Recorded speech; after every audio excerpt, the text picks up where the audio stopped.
Alors, oui, alors il y a des choses qui ont été dites, je vais passer très vite. Bon, la notion de syndrome d'Asperger, c'est une notion qui remonte à 1944 avec avec Hans Asperger qui a publié un travail de thèse qui montrait le suivi de 9, puis ça a été élargi après, patients autistes sur lesquels il a insisté beaucoup sur les compétences cognitives particulières de ces patients. Et puis on a oublié Hans Asperger au bénéfice de Léo Kanner, et c'est seulement en 80 que Lorna Wing a traduit Asperger en anglais et a remis en avant la notion de syndrome d'Asperger. Cette notion de syndrome d'Asperger a été réutilisée dans la classification nord-américaine, et puis elle a disparu de la dernière classification DSM-5. Voilà. Il faut dire que c'est bien compliqué. Je passe là-dessus. Ils me disent, bon, le syndrome d'Asperger, c'est un diagnostic d'autisme typique, complet, avec l'ensemble des symptômes, hein, à la fois des troubles des interactions sociales, à la fois des troubles de la communication, et à la fois des intérêts restreints, des jeux répétitifs, des gestes stéréotypés. Mais avec deux particularités. Il n'y a pas de retard intellectuel. On reviendra sur cette notion de retard intellectuel. Et puis surtout, l'enfant a parlé tôt. Parler tôt, ça ne veut pas dire qu'il a parlé comme tout le monde. Ça veut dire qu'il a dit ses premiers mots avant 2 ans et ses premières phrases avant 3 ans. Vous voyez que la notion de parler tôt est quand même restrictive. Voilà. Donc voilà la définition. On avait fait un travail avec Pascal Planche il y a quelques années pour essayer de voir s'il y avait des profils cognitifs différents dans le syndrome d'Asperger et dans l'autisme de haut niveau. Et effectivement, on a, là vous avez les résultats d'un WISC-3, sur une quinzaine de patients à chaque fois. On note effectivement, vous voyez en violet la courbe concernant les patients Asperger et en noir la courbe concernant les autistes de haut niveau, on note des différences de fonctionnement cognitif. Alors on est vachement content. Il suffirait de faire des tests de QI pour faire la différence. Le seul truc, c'est ce qu'on ne met pas là, c'est qu'on a des patients qui avaient la définition clinique du syndrome d'Asperger et qui avaient le profil autiste de haut niveau, et on avait des patients qui avaient la définition clinique de l'autisme de haut niveau et qui avaient le profil Asperger. Donc notre critère qui permet de différencier aujourd'hui l'autisme de haut niveau du syndrome d'Asperger ne fonctionne pas. Voilà. Il s'avère que dans un monde où la communication est importante, le syndrome d'Asperger, c'est très chic. Ça donne à voir un truc qui surprend tout le monde. Morgane, ce matin, a donné quelques exemples. Ce garçon qui survole Rome pendant 45 minutes en hélicoptère et qui, après, pendant 5 jours, dessine Rome. Et chaque immeuble a le nombre de fenêtres que l'immeuble comporte. Bon, évidemment, il n'y a rien à dire. On n'est pas nombreux à pouvoir faire un truc comme ça. Mais est-ce que c'est fascinant? Et qu'est-ce que c'est que cette fascination? Elle porte sur quoi? Est-ce que ce n'est pas une fascination morbide? Est-ce que ce n'est pas, en raison même des particularités du fonctionnement cognitif, et on va revenir là-dessus, que ces patients sont capables de faire un truc comme ça, et que si bien que quand on observe ça, nous, on observe quoi? Et qu'est-ce qui nous fascine? Les causes de l'autisme, donc je considère qu'il y a plein de choses qui ont déjà été dites et acquises, hein, que vous êtes un public quand même très averti. Les causes de l'autisme, aujourd'hui, les causes de l'autisme sont... D'abord, quand on fait un bilan neuropédiatrique, un bilan génétique pour essayer de retrouver des causes dans l'autisme général, dans 15% des cas, on retrouve des causes et dans 85% des cas, on ne retrouve rien. Dans le syndrome d'Asperger, dans 99,9% des cas, on ne retrouve rien. D'accord ? Ça ne veut pas dire qu'il n'y a rien. Ça veut dire qu'on n'est pas fichu capable aujourd'hui, avec nos techniques d'analyse génétique, des circonstances environnementales, de dégager des éléments qui seraient explicatifs. Donc, le syndrome d'Asperger, et donc il y a un consensus des chercheurs, des spécialistes de l'autisme, pour considérer que l'autisme aujourd'hui trouve ses origines très précocement dans le développement du cerveau, avant la naissance, et serait responsable de ces troubles des anomalies génétiques confrontées à des particularités environnementales. Et une fois qu'on a dit ça, je ne sais pas de quelle anomalie génétique il s'agit, et je ne sais pas de quelle particularité environnementale il s'agit. On a repéré certaines particularités environnementales, la prise de dépakine par les mamans durant la grossesse, la très grande prématurité. En dessous de 29 semaines d'aménorrhée, on augmente beaucoup le nombre d'enfants autistes. de naissance. Mais voilà, au-delà de ces deux facteurs-là, je suis bien incapable d'avancer. Pour ce qui est des gènes, je remercie Thomas Bourgeron de m'avoir donné ce tableau. Et donc, il y aura interrogation écrite à la sortie. Vous avez autour les chiffres 1, 2, 3, 4, 5, 6, c'est les chromosomes. Hein. Vous savez que nous avons 22 paires de chromosomes autosomiques et puis 2 chromosomes dissexués, XY, quand on est un garçon, XX quand on est une fille. Et donc, les petits carrés de couleur sont les gènes candidats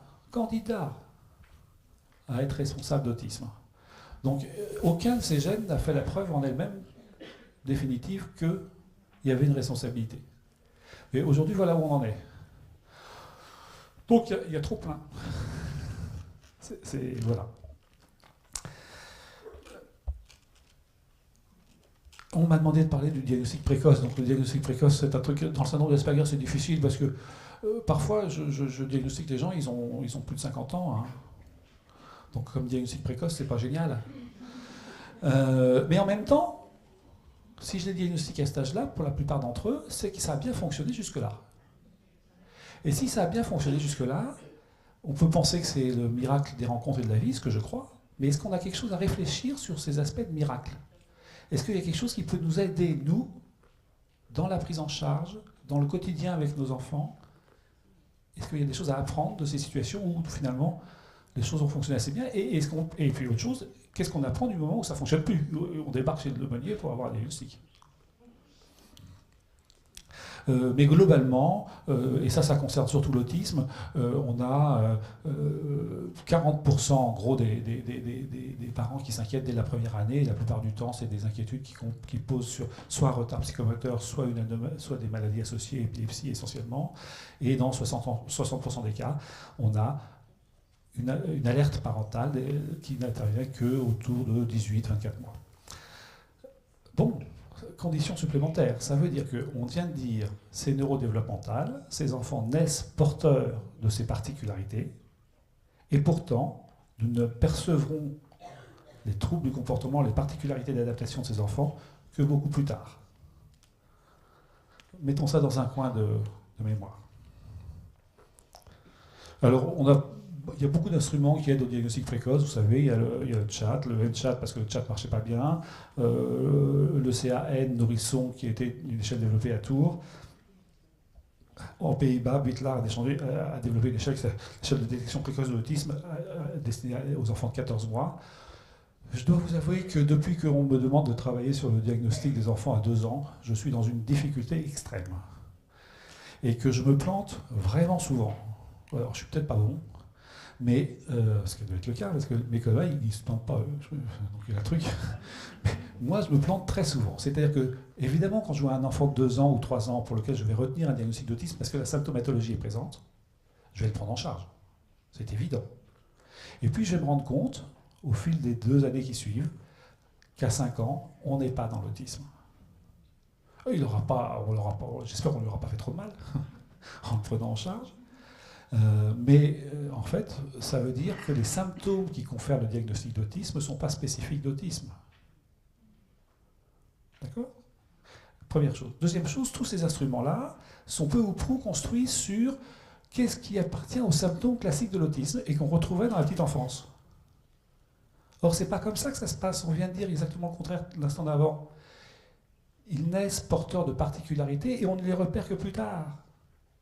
Ça veut dire qu'il faut réfléchir à en quoi consistent ces particularités, comment ça s'inscrit dans le développement et la maturation, et à partir du moment où on a réfléchi, quels sont éventuellement des symptômes qu'on pourrait retrouver très précocement chez les enfants en regard de ces particularités de maturation et de développement. Le challenge est encore ouvert. On a des idées, mais c'est très compliqué d'avancer là-dessus. En tous les cas, pour l'instant, personne n'est arrivé à proposer un système diagnostique qui tienne assez bien la route. Mais ça ne sera sûrement pas sur les symptômes classiques tels qu'ils sont requis par la classification. Alors je donne ce tableau-là à titre d'exemplarité de ce que je viens de dire. Donc ce sont les symptômes de l'autisme tels qu'ils ont été recueillis au moment d'un entretien avec les parents, tels que les parents les repèrent dans leur quotidien. Hein. Et donc, vous voyez, on a des enfants de 2 ans et des enfants de 3 ans, certains sont autistes, d'autres ne le sont pas. Et si on regarde par exemple la capacité de sourire social, c'est-à-dire de répondre à un sourire par un sourire, eh ben, 70% des enfants à 2 ans qui ne sont pas autistes n'ont pas de sourire social. Et à 3 ans, ils sont encore 23% à être dans cette situation-là.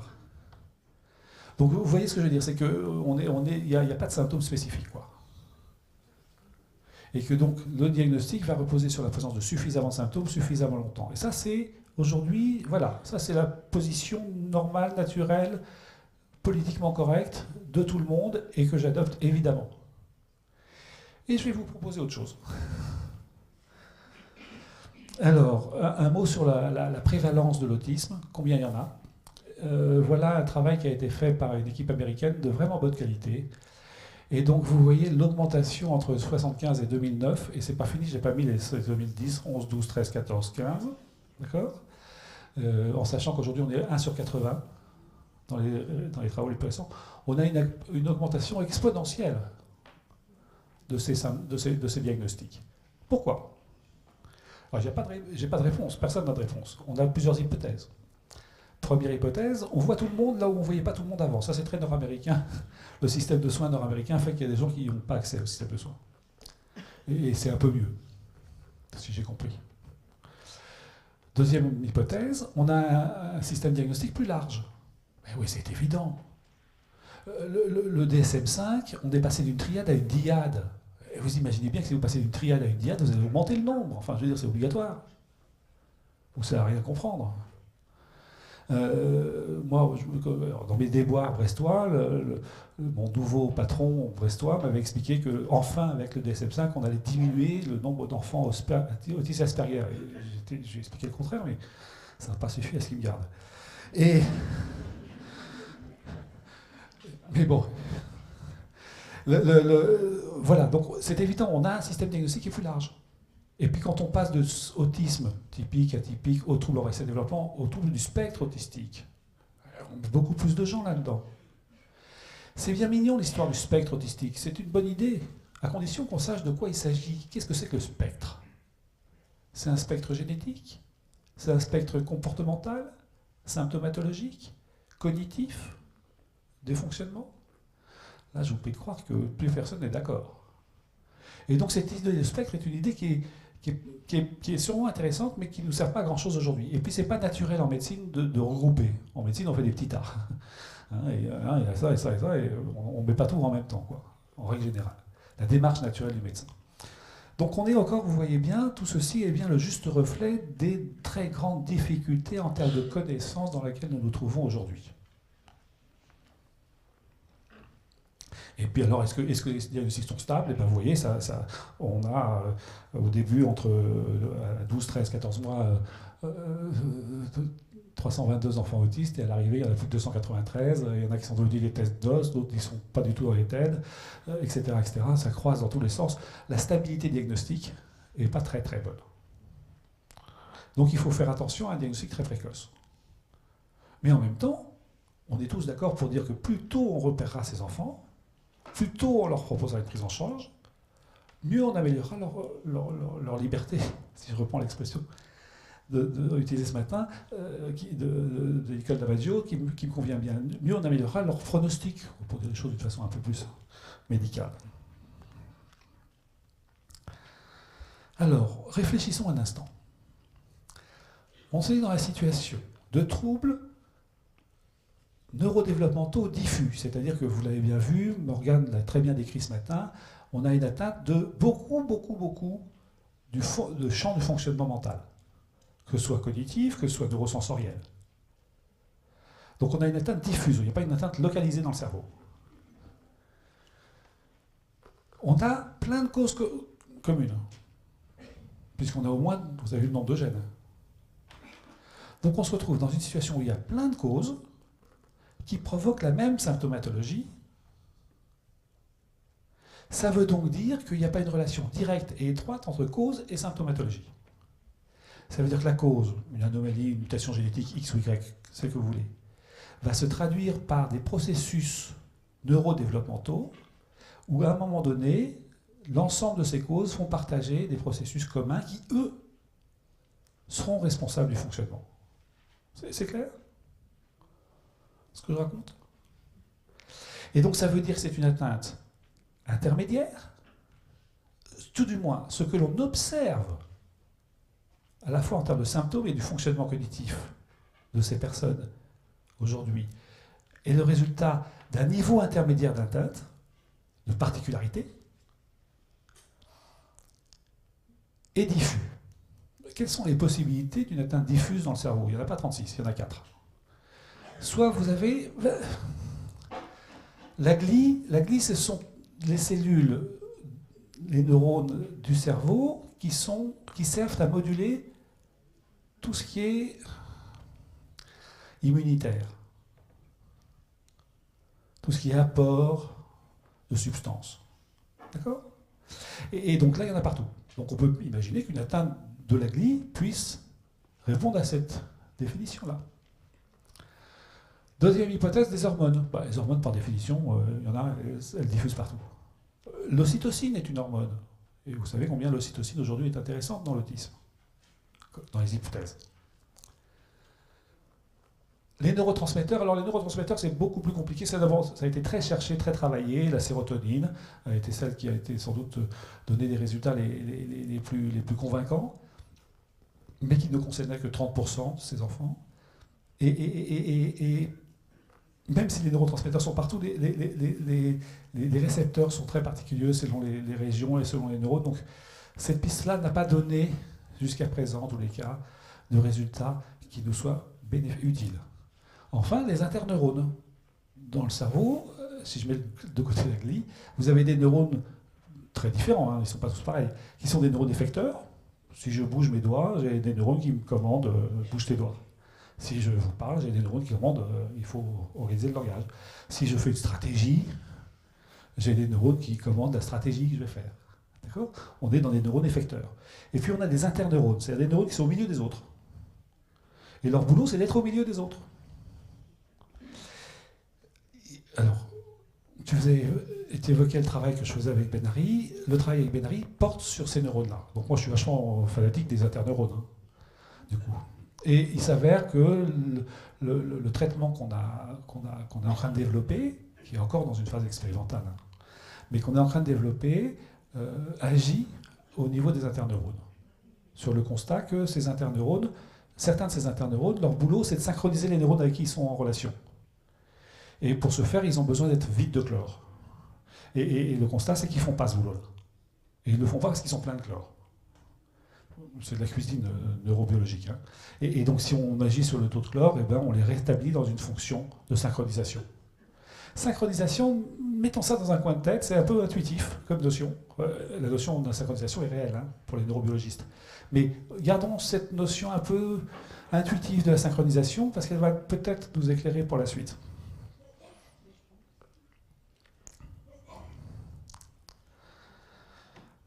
Alors, arrivé à ce moment-là du propos, je vous propose de visionner je vais me taire pendant 20 minutes, ouf. Je vous propose de visionner un court film. J'ai commencé avec beaucoup de retard, hein, je note. Hein. Un court film de 20 minutes que beaucoup d'entre vous ont déjà vu, mais que d'autres, c'est toujours bon de le revoir.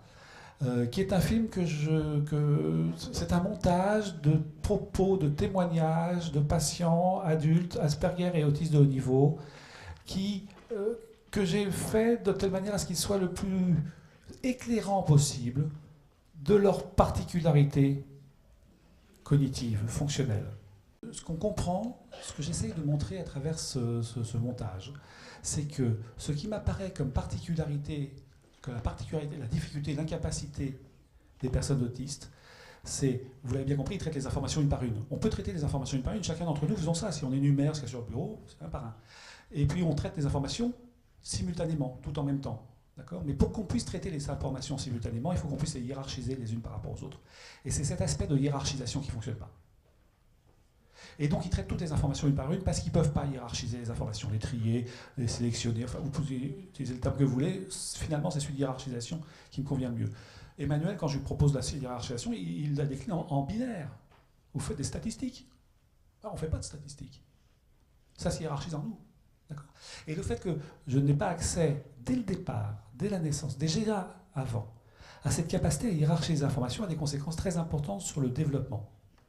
Alors, on va passer par le langage, même si les Asperger n'ont pas de problème de langage, parce que ça va bien nous expliquer ce qu'il y a en termes de représentation mentale, parce que dans toute la suite, quand il va falloir les accompagner, ça va être très important. Le langage est polysémique. Un mot correspond à une série d'objets différents et de circonstances différentes dans lesquelles les mots interviennent. Pour que nous puissions parler ensemble, il faut que nous ayons une représentation mentale, ce qu'on a présent à l'esprit, qui soit compatible avec cette polysémie.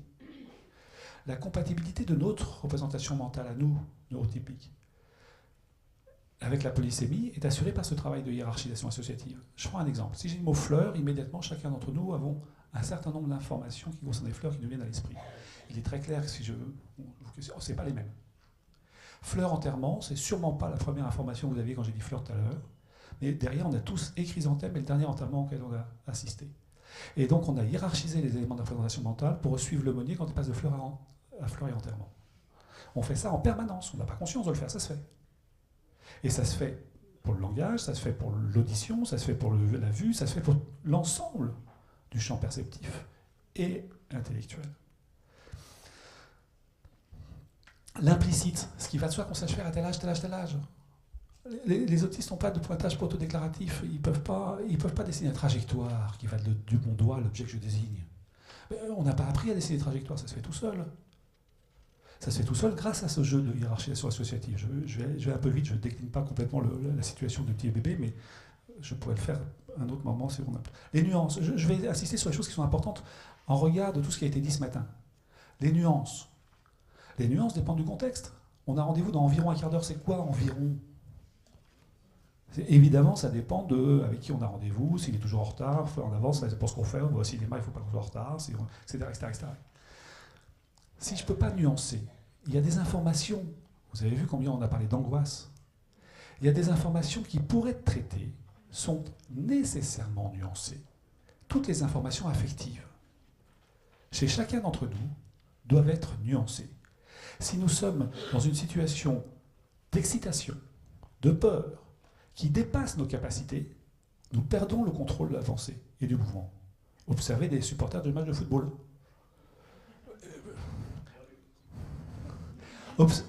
J'imagine que le 13 novembre, dans le Bataclan, il y avait pas mal de gens qui n'étaient pas capables de penser. Tellement ils avaient la trouille. D'accord ?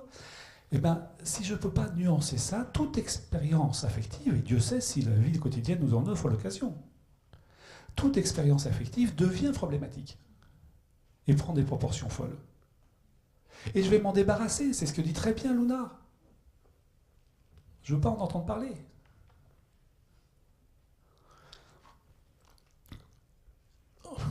Prescription aux parents. Quand vous faites des choses nouvelles, les autistes n'aiment pas les choses nouvelles parce que traiter l'imprévu, c'est compliqué, parce que pour traiter l'imprévu, dans le temps imparti à traiter l'imprévu, c'est-à-dire rapidement dans la vie quotidienne, il faut pouvoir traiter toutes les informations en même temps à grands traits. Si je les traite une par une, ça prend beaucoup de temps. Et donc, ce n'est pas qu'ils ne peuvent pas traiter l'imprévu, c'est qu'ils ont besoin de temps pour traiter l'imprévu. D'accord ? Donc, si vous voulez augmenter les capacités de représentation mentale, j'ai été très vite sur le langage. Un garçon de 14 ans, autiste, à qui je dis « Humain, qu'est-ce que tu vois, toi, comme image ?» La texture de la peau. On a tous la même texture de la peau. C'est-à-dire qu'ils construisent une représentation qui vous rend polysémique par le jeu des invariants. Et vous imaginez le nombre d'humains qu'il faut voir pour arriver à l'idée qu'on a tous la même texture de peau ? Et donc, on est dans une espèce de paradoxe avec ces patients. C'est qu'à la fois, ils ne veulent pas les nouveautés, et à la fois, plus ils en auront, plus ils avanceront. Je fais un truc. Alors, il y a un truc qui nous agaçait beaucoup, nous, pédopsychiatres. On les prenait en charge à l'hôpital de jour, on faisait de la patinoire, tout ça, machin. Et on se cassait la minette, quoi, quand même. Et l'été, ils partaient en vacances avec les parents et ils progressaient. Ah, les saletés. Alors, on s'habillait, c'est pas grave, c'est grâce à nous, tout ça. Mais qu'est-ce qui s'est passé ? L'été, je suis avec des parents détendus et je fais des choses nouvelles. Et ça m'est très profitable. Vous faites une chose nouvelle avec votre enfant autiste, et vous faites la tête parce que vous êtes levé du pied gauche pour quelque raison que ce soit, ça ne marche pas. Vous êtes souriant, détendu, ça fonctionne. Soyez souriant et détendu. J'en ai d'autres comme ça, si vous voulez. Non, mais vous voyez ce que je veux dire ? Parce qu'il va aller chercher sur votre visage l'information, les choses nouvelles, est-ce que c'est dangereux ou pas dangereux ? Et là, on a fait des expériences là-dessus. Ils vont voir sur le visage des parents ce qu'il faut penser de la nouveauté. Ça dure très peu de temps, hein, mais ils jettent un coup d'œil. Mais s'ils ne peuvent pas nuancer, et si on n'est pas en forme, ça ne le fait pas. Le deuxième degré, je ne reviens pas là-dessus, la généralisation, les catégorisations. L'attention, ouais, bah oui, évidemment, c'est très compliqué l'attention, parce que je fais attention à un truc, il y a un autre truc qui se présente, c'est fini, je ne sais plus ce que je faisais l'instant d'avant, quoi. Il faut le ramener en permanence. Les liens idiosyncratiques, c'est ce qu'on a beaucoup dit sur les surcapacités dans le champ du travail des personnes Asperger. C'est des liens idiosyncratiques. J'ai un gamin de 14 ans qui débarque un jour à ma consultation et qui me fait la proposition suivante. Je le voyais régulièrement en psychothérapie. C'était lui qui dirigeait le truc. Il venait, il disait ce qu'il avait à dire, il disait au revoir et il se barrait. Ça durait 3 minutes, 5 minutes, et de temps en temps je le rattrapais en disant il faut quand même qu'on discute un peu plus. Mais bon. Et un jour il débarque, il fait on peut faire l'hypothèse que quand on meurt, on a une âme qui va quelque part. Si elle va quelque part, elle est extraterrestre. Eh bien les extraterrestres, c'est notre âme. Pourquoi lui et pas moi? Pourquoi lui, gamin de 14 ans, autiste de surcroît, me fait cette proposition que je trouve absolument délicieuse? Et pourquoi moi, neurotypique de haut niveau, enfin niveau moyen, j'arrive pas à faire ça?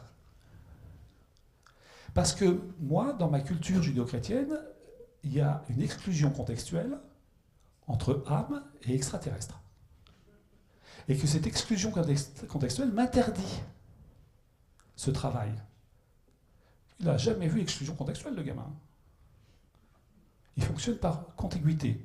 Quand ils sont très forts dans leur champ professionnel, quand ils possèdent bien l'ensemble des données du champ professionnel, ils sont effectivement capables de s'affranchir des contraintes contextuelles, et c'est plutôt parfois pas mal. Il faut faire le tri. Hein. Tout n'est pas bon. Mais parfois, c'est vraiment bien. J'ai une jeune femme qui fait une thèse de science sur la congélation des spermes de taureaux. Vous parlez du truc. Et elle essaye de trouver un autre moyen que la congélation, parce que la congélation, on perd beaucoup. Il y a beaucoup de pertes. Donc si on trouvait un autre moyen, au passage, elle a inventé une membrane. Et tous les autres dans la route disent comment t'as fait? Et elle l'a fait parce que, ben, voilà, elle a mis à profit cette capacité idiosyncratique. L'imprévu. Et alors, je vais juste les aspects, tout ce qui concerne le neurosensoriel. Je suis désolé, je ne vais pas tout développer, mais le neurosensoriel, on l'a dit très clairement, ces jeunes gens, ces garçons, ces filles, ont un grain d'analyse beaucoup plus fin que nous. Ils entendent des sons qu'on n'entend pas, ils sont sensibles à des différences de fréquences sonores, de luminosité, de tactile, gustative, olfactive, d'une façon beaucoup plus fine que nous. J'ai un gamin qui demande à son père d'empêcher les chauves-souris de crier. Il entend les chauves-souris crier. Pas mal. Ultrason. Un bébé à la naissance, et je vais vous prendre l'exemple des phonèmes. Un bébé à la naissance est capable de faire la différence de toutes les phonèmes de toutes les langues du monde. Après tout, il est équipé, le monde, il ne sait pas où il atterrir. À l'âge de 6 mois à 1 an, il ne fera plus la différence entre les phonèmes de la langue maternelle. D'un point de vue maturatif, qu'est-ce qui s'est passé?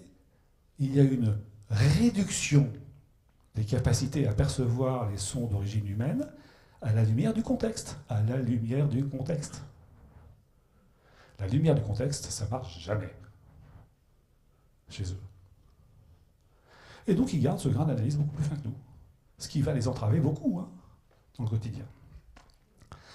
Alors, prise en charge, je vais aller très vite sur les prises en charge parce qu'on a beaucoup l'occasion d'en parler. Elle s'appuie dans les situations, elle s'appuie sur les fondamentaux. Les fondamentaux, c'est aujourd'hui les fondamentaux, c'est les méthodes nord-américaines. Voilà. On peut peut-être faire mieux. Je suis sûr qu'on peut faire mieux. Mais pour l'instant, on fait plutôt plus mal. Donc commençons déjà par faire ça. L'objectif, derrière tout ça, c'est quoi l'objectif quand j'ai un petit môme de 3 ans qui débarque à ma consultation et pour lequel j'ai un diagnostic d'autisme? C'est d'essayer de l'accompagner vers l'autonomie et la liberté. Je place la liberté au-dessus de l'autonomie. Et pour accéder à la liberté, il y a un truc qui est fondamental, c'est la scolarisation. Et là, alors là, voilà, j'ai au centre de ressources ici à Brest, pendant les 12-13 ans que je m'en suis occupé, et à la fin, je faisais 300 équipes éducatives par an, dans toute la Bretagne. Et j'ai compris plusieurs choses. D'abord, j'ai compris que l'école maternelle, c'est un enfer, en termes d'apprentissage scolaire. Parce que les apprentissages scolaires de maternelle sont très associatifs. Quand je colle des gommettes sur un sapin de Noël, Je fais plein de trucs. J'ai le geste psychomoteur. Je travaille le dedans, le dehors, les nombres, les couleurs, les formes, la relation symbolique à Noël. Quand je suis autiste, je colle des gommettes.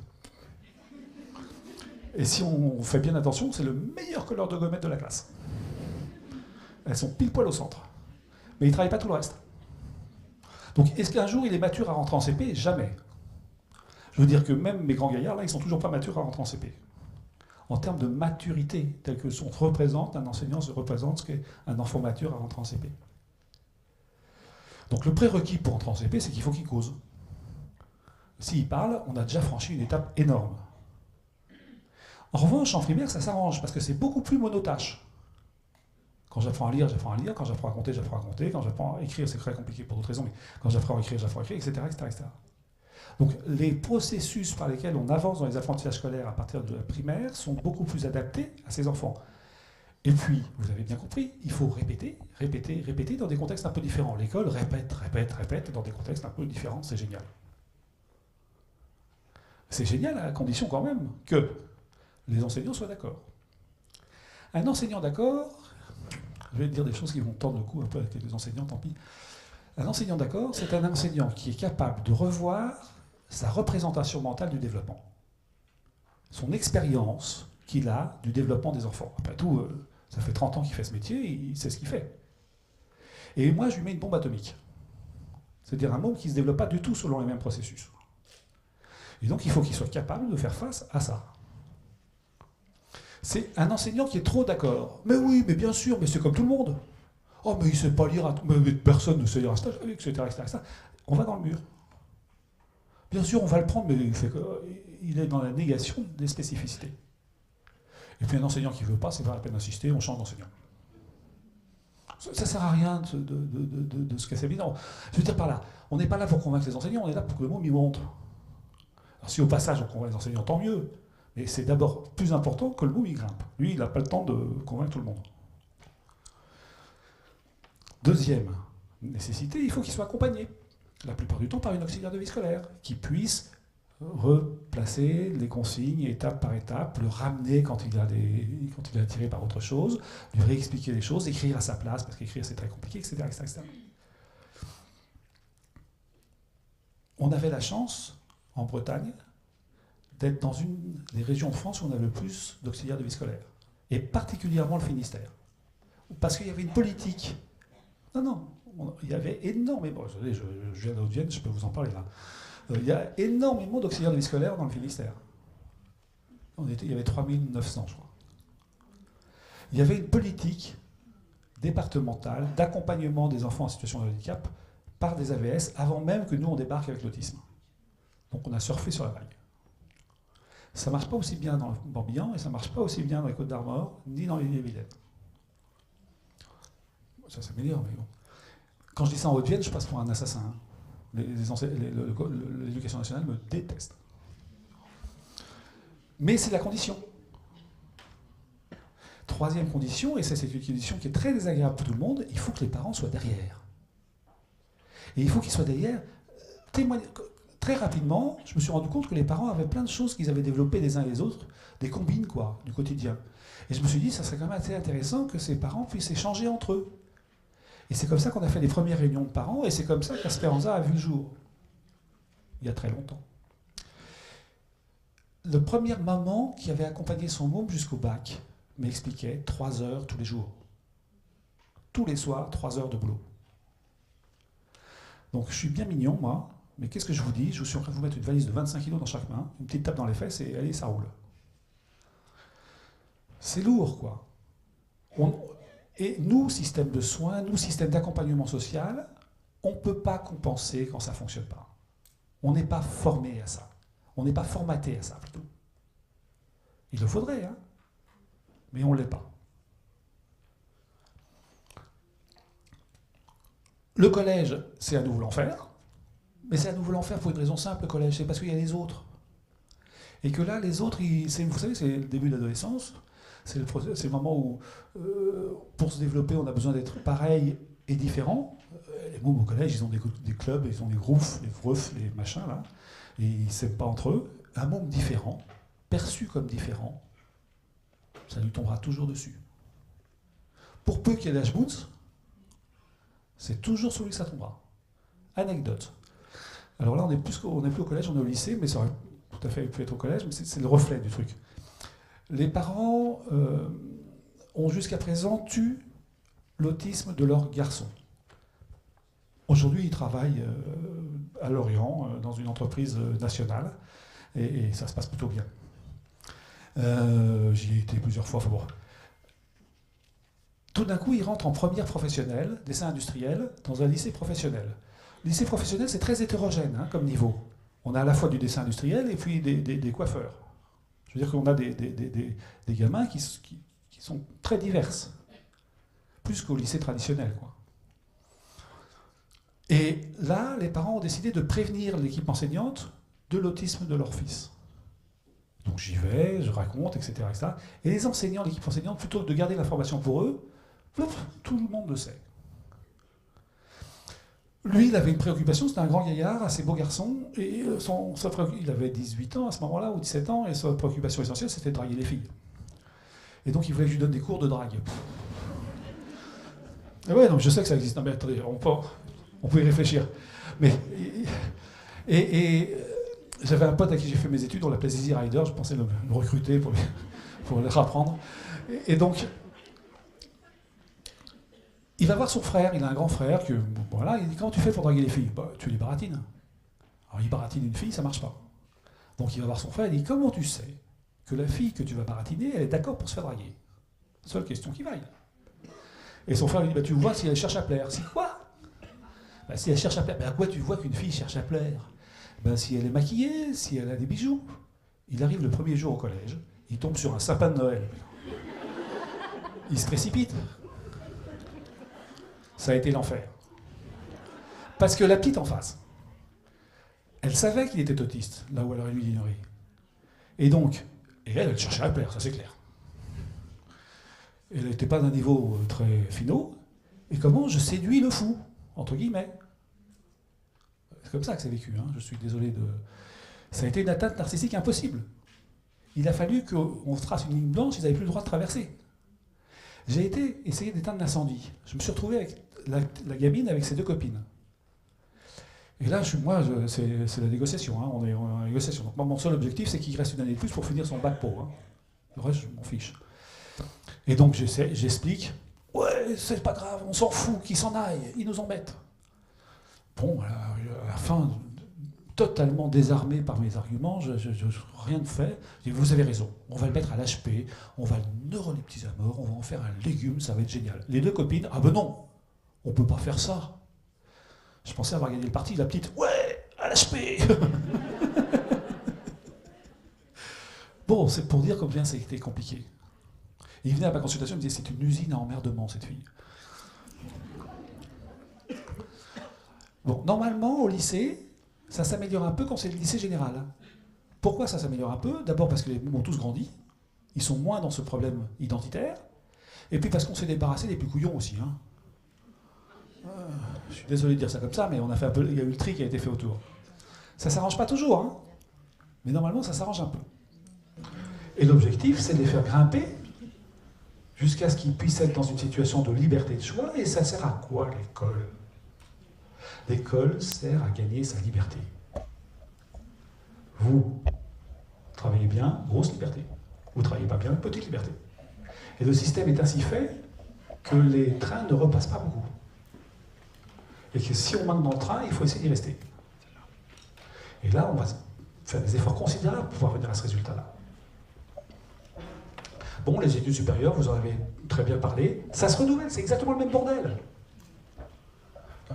Il faut recommencer à les accompagner, c'est plus structuré du tout. Alors ils cessent d'aller à l'école, enfin, dans les enseignements, ils restent enfermés dans leur chambrette à faire Et ce qui est très désagréable, j'ai une très mauvaise nouvelle. Ce que nous avons gagné, nous pouvons le perdre très rapidement. Rien n'est jamais définitivement gagné. Et je prends à cela un dernier exemple. Et puis après, je parlerai d'un instant du retard mental et après, j'arrête.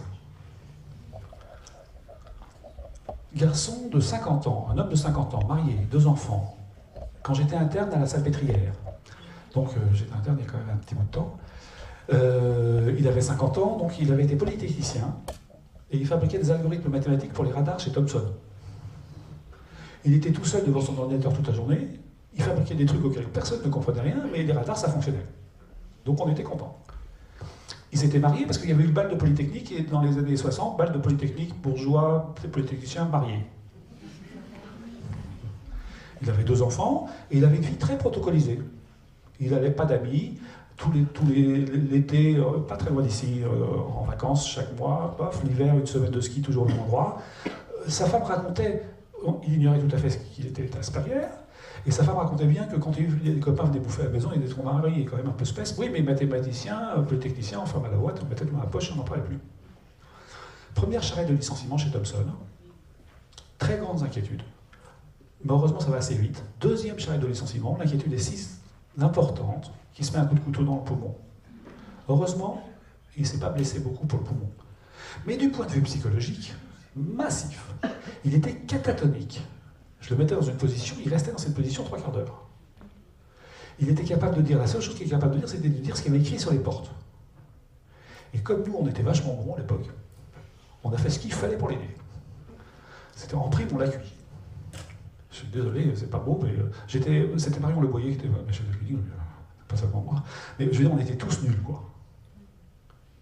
Et donc on a considéré qu'il y avait une schizophrénie catatonique, on l'a dépolitisé comme il fallait pas, enfin on a fait tout ce qu'il fallait pas.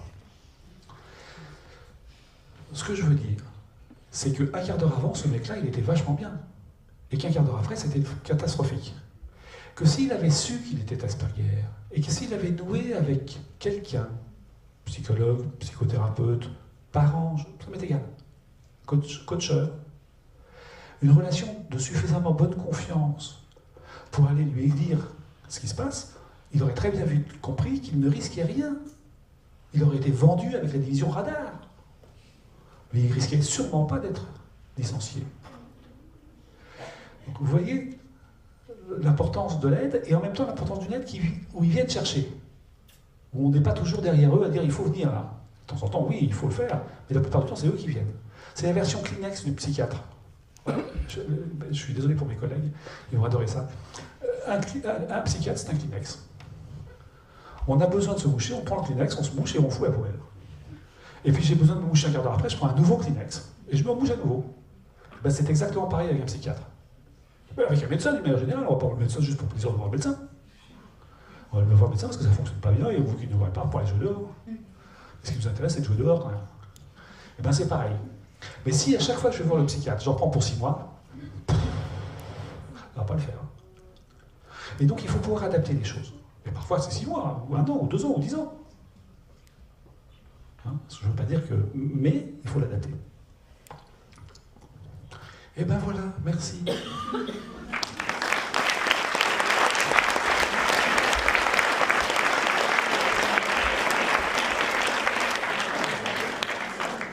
Merci beaucoup. Vous avez vu Luna tout à l'heure, ce sont ces photos qui sont exposées à l'extérieur. On a vu un certain Luc, si vous allez à Nantes, il continue à créer des sons et maintenant, grâce au bumétanide d'ailleurs, il est capable d'enseigner et d'animer des groupes en recherche sur le son. Et vous pourrez le retrouver sur un film qui est disponible sur Internet, sur vimeo.com, Vimeo, V-I-M-E-O.com. Après ce brillant exposé d'un grand universitaire, est-ce qu'il y a des questions? Non? Vous avez besoin de... Oui? Mon fils a un syndrome de Cogan, apraxie oculomoteur. Est-ce qu'il est possible de diagnostiquer, je vais y arriver, sur de l'autisme, trouble envahissant le développement, Asperger ou autre?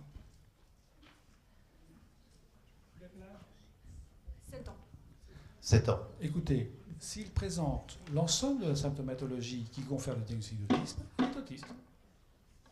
Dans l'état actuel des définitions et des connaissances, voilà. Est-ce qu'il y a un lien entre éventuellement le syndrome de Conan et l'autisme? J'en sais foutre rien. Dans la littérature, il y a quelques cas qui ont été décrits, pas beaucoup. Donc, il y a quelques cas. Mais c'est quand même Si je veux savoir s'il y a un lien entre les deux, il faudrait que j'ai suffisamment de cas pour pouvoir appliquer les définitions épidémiologiques.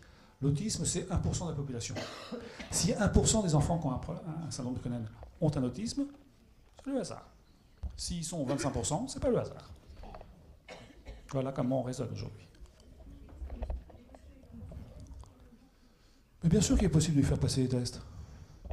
Après, ça sert à quoi? Il faut réfléchir. Ça sert à, éventuellement, utiliser les clés que j'ai essayé de vous donner dans l'aide qu'on peut lui apporter au quotidien. Une question par ici. Un tout petit enfant, excusez-moi, Oui. un tout petit enfant qui ne parle pas, autiste, il va falloir lui apprendre à quoi sert le langage. Ça ne va pas de soi de savoir à quoi sert le langage. C'est pas inné, ce truc-là. Vous voyez le débat sur l'inné et l'acquis. C'est pas inné, c'est acquis. Mais c'est acquis d'une façon implicite. Et donc, il va falloir le rendre explicite. Et puis après, il va falloir travailler avec lui un système de communication qui lui permet de travailler son système de représentation mentale. C'est technique, quoi. Maintenant, ce qu'on sait, c'est que ces méthodes-là, qui sont très intéressantes dans l'autisme, sont aussi intéressantes chez les autres enfants. J'ai dit que j'allais dire un mot du retard mental, juste parce que je ne l'ai pas dit. C'est très compliqué de savoir si un enfant autiste a un retard mental ou pas. Et dans les deux sens, d'accord ? Parce que les tests que j'utilise pour savoir si un môme a un retard mental sont des tests qui sont calibrés à la lumière du développement traditionnel. Et que je ne peux pas calibrer des enfants avec un développement différent avec ces tests-là. Mais dans l'autre sens aussi, la première fois que j'ai rencontré des patients autistes de haut niveau Asperger, c'était à l'initiative d'une maman. On a fait une année de conférences, de symposiums, enfin de rencontres, de séminaires à la Salpêtrière à Paris. Et le premier jour où on se rencontre, bonjour, je m'appelle, il y avait Alain Zarty qui était le professeur de pédopsychiatrie de l'époque, type délicieux qui nous a aidé beaucoup dans tout ce travail, et qui se présente. Bonjour, je m'appelle Alain Zarty, je suis professeur de pédopsychiatrie. Bonjour, je m'appelle Georges, je suis autiste. De haut niveau. J'ai un QI à 185, 175, enfin les plus bas de la bande, c'est nous, quoi. Bon, et ça va pas. Ils ont de très bonnes capacités à répondre à des questions idiotes de QI. D'accord ? Mais voilà, ils n'ont pas une meilleure adaptabilité au monde. Malheureusement. Alors c'est clair que s'ils travaillent en séquentiel, et que quand je demande à... Vous avez vu ce garçon avec les lunettes noires, Emmanuel ? Quand je pose la question à Emmanuel, pour toi, c'est quoi du simultané? C'est du séquentiel rapide. C'est-à-dire, quand ils ont la capacité d'aller très vite, ça leur est plus facile. Et que si je devais percevoir de quelque chose une facilité intellectuelle, ça serait chez ceux qui vont vite. Mais ça ne se mesure pas aujourd'hui, ça. Bonjour, Madame Le Guen, assistante sociale à l'Action sociale de la Défense. Moi, je voulais vous remercier parce que j'ai accompagné des parents qui avaient un enfant autiste qui était en dernière année de maternelle et on a dû mener un combat avec l'école pour réussir à le faire intégrer la classe de CP.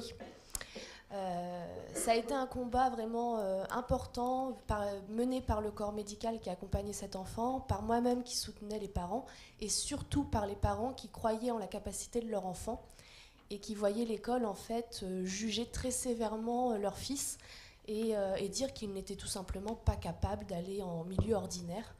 Il y avait une AVS, il y avait le corps médical, il y avait la volonté des parents, mais il n'y avait pas la volonté de l'institutrice. Et ça, quand l'école n'accompagne pas, c'est extrêmement compliqué. Et on a dû faire un changement d'école pour pouvoir amener cet enfant à aller en CP. Donc moi, je trouve ça particulièrement... c'est vraiment douloureux pour les parents qui, eux, croient en leur enfant et de voir qu'en face, les personnes qui devraient les accompagnent pas. Et ce matin, on a clôturé la conférence en parlant de la nécessité pour les parents d'être soutenus. Et moi, je n'ai jamais eu la volonté d'accompagner l'enfant parce que je ne suis pas du tout spécialisée là-dedans, ce n'est pas mon cœur de métier. Par contre, mon travail, c'était vraiment d'être une béquille pour ces parents qui, comme vous le disiez, avaient une valise de 25 kilos dans chaque main. Et si on peut les soutenir un petit peu et porter un peu de poids avec eux, je pense que c'est indispensable. Merci. Veuillez conclure, Monsieur Aumonier. Je vais profiter de votre propos parce que, après tout, on est ici réunis dans une assemblée qui réfléchit ou qui essaie de présenter l'état actuel des lieux sur l'intégration et la capacité qu'on a d'accompagner ces enfants. Et donc, on est tous convaincus D'accord ? Il est clair deux choses. Il y a une indignité générale, en France particulièrement, à l'égard des personnes handicapées, adultes. Et que si on grandit tous dans le même ensemble, on peut espérer que ça va améliorer un peu les choses. Et donc ça plaide pour maintenir à l'école des enfants qui même n'auraient pas le niveau scolaire pour y participer, parce qu'ils sont là et que c'est important qu'ils soient là, au milieu de nous, pour la dignité future. Mais dans la vraie vie, on est des extraterrestres tous. C'est pas comme ça que ça marche. Le monde n'est pas sympa. Et dès qu'on peut s'en débarrasser, on s'en débarrasse.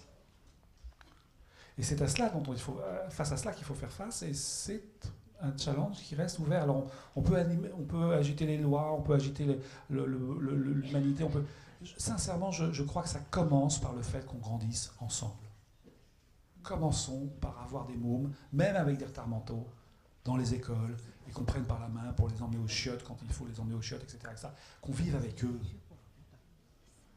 Qu'on se moque 2-3 fois et que la 4e fois on arrête de se moquer d'eux parce qu'ils sont là, et que finalement on passe à autre chose. Merci. Merci beaucoup.